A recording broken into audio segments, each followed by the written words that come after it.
తమ్ముడు, దేవుడి పట్ల ఉన్నతమైన తలంపులు కలిగి ఉన్నాడు.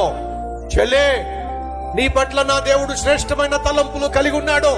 అమ్మా, నాన్న, నీ కొడుకు పట్ల, నీ కూతురు పట్ల నా దేవుడు శ్రేష్టమైన ఉద్దేశాలు కలిగి ఉన్నాడు. విశ్వసించు. దేవుడు తన మహిమను నీ కుటుంబంలో చూపించడానికి సిద్ధంగా ఉన్నాడు, చూపించబోతున్నాడు. దిగులు పడద్దు. కూలిపోతుందని, కొట్టుకుపోతుందని, కుప్పకూలిపోతుందని నీ కుటుంబం గురించి భయపడుతున్నావు. భయపడద్దు. నా ప్రభువు కలుగ చేసుకొని నీ కుటుంబాన్ని కట్టబోతున్నాడు, నిలబెట్టబోతున్నాడు. విశ్వసించు. ఎన్ని ప్రయత్నాలు చేసినా ఉద్యోగం రాక, ఎన్ని ఇంటర్వ్యూస్ కు వెళ్ళినా ఉద్యోగం రాక, నిరాశ నిస్పృహలో ఈ రోజు వచ్చి కూర్చున్నావు. సహోదరా, సహోదరి, నీ కన్నీళ్లు నా దేవుడు చూశాడు. నీ ఆకలి మంటలు నా దేవుడు చూశాడు. నీళ్లతో నీ కడుపు నింపుకోవడం నా దేవుడు చూశాడు. నువ్వు అడిగిన దానికంటే, ఊహించిన దానికంటే శ్రేష్టమైన ఉద్యోగాన్ని నా ప్రభువు నీకు అనుగ్రహించబోతున్నాడు.